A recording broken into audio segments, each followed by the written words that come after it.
Selamat siang, izin memperkenalkan diri. Nama saya Patricia Santoria, NIM B100-19068. Baiklah, di sini saya akan mempresentasikan tugas hukum dan ekonomi. Baiklah, di sini saya akan mempresentasikan tentang apa yang dimaksud dengan sistem ekonomi nasional dan apa yang dimaksud dengan sistem ekonomi Pancasila, dan apa contoh dari Undang-Undang 1945 sebagai konstitusi ekonomi, dan menurut saudara bagaimana sistem ekonomi nasional hari ini. Baiklah, saya akan menjelaskan tentang apa yang dimaksud dengan sistem ekonomi nasional. Ekonomi nasional adalah sistem yang digunakan oleh suatu negara untuk mengalokasi sumber daya yang dimilikinya, baik kepada individu maupun organisasi di negara tersebut, yaitu ekonomi Pancasila. Ekonomi Pancasila merupakan hal isi dari sistem ekonomi di Indonesia yang telah diamanatkan dalam Konstitusi Undang-Undang Dasar 1945.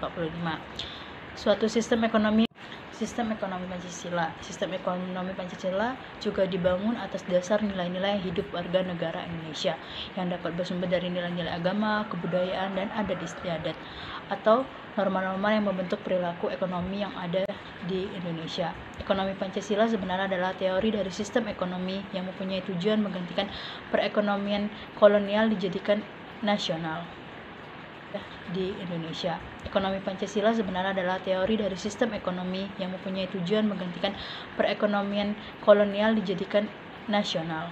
Adalah apa contoh dari Undang-Undang 1945 sebagai konstitusi ekonomi. 3. Undang-Undang Dasar tahun 1945 merupakan fundament sistem perekonomian nasional. Pasal 33 ayat 1 Undang-Undang Dasar 1945 menegaskan bahwa perekonomian disusun sebagai usaha bersama berdasarkan atas kekeluargaan. Makna yang terkandung dalam ayat tersebut sangat dalam, yaitu sistem ekonomi dikembangkan seharusnya tidak berbasis persaingan serta atas asas sangat individu. Demikian pula akan menjelaskan juga tentang apa yang dimaksud dengan demokrasi ekonomi. Sistem demokrasi ekonomi adalah suatu sistem perekonomian nasional yang merupakan perwujudan dari falsafah Pancasila dan Undang-Undang Dasar 1945 yang berdasarkan kekeluargaan dan gotong royong dari, oleh, dan untuk rakyat di bawah pimpinan dan pengawasan pemerintah. Hal ini juga dijelaskan dalam TAP MPR nomor 4/MPR/1999 dengan menggunakan istilah sistem ekonomi kerakyatan, di mana masyarakat memegang peran aktif dalam kegiatan ekonomi dan pemerintah berusaha menciptakan iklim yang sehat bagi pertumbuhan dan perkembangan dalam usaha. Saya menjelaskan lagi tentang bagaimana demokrasi ekonomi dalam Undang-Undang Dasar 1945. Berdasarkan pasal 33 Undang-Undang Dasar 1945 menggariskan bahwa pembangunan di bidang ekonomi yang didasarkan kepada demokrasi ekonomi menentukan bahwa masyarakat harus memegang peran aktif dalam kegiatan pembangunan, sedangkan ekonomi serta menciptakan iklim yang sehat bagi perkembangan dunia usaha.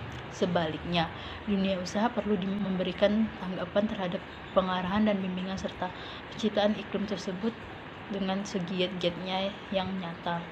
Demokrasi ekonomi sebagai dasar pelaksana membangun memiliki ciri-ciri positif yang terus-menerus dipupuk dan dikembangkan.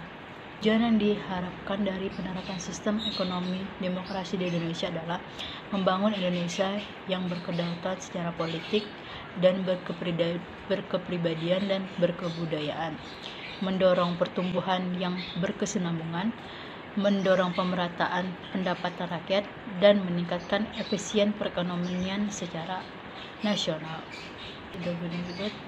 Terdapat kelebihan dan kekurangan sistem ekonomi demokrasi.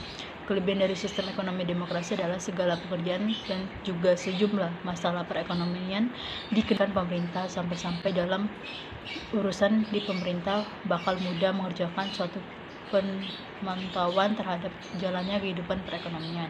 Tidak terdapat kesenjangan ekonomi karena penyaluran dikendalikan oleh pemerintah dengan merata. Pemerintah bisa lebih mudah mengerjakan pengaturan bakal barang pun jasa atau bakal diproduksi cocok dengan keperluan masyarakat. Kekurangan sistem ekonomi demokrasi yaitu dapat mematikan keaktivitasan dan inovasi setiap pribadi karena perekonomian di bawah kendali pemerintah. tidak ada kemerdekaan untuk mempunyai sumber daya, dan variasi dalam memproduksi barang tidak cukup dikarenakan terbatas peraturan. Baiklah, demikian yang dapat saya sampaikan. Sekian dan terima kasih.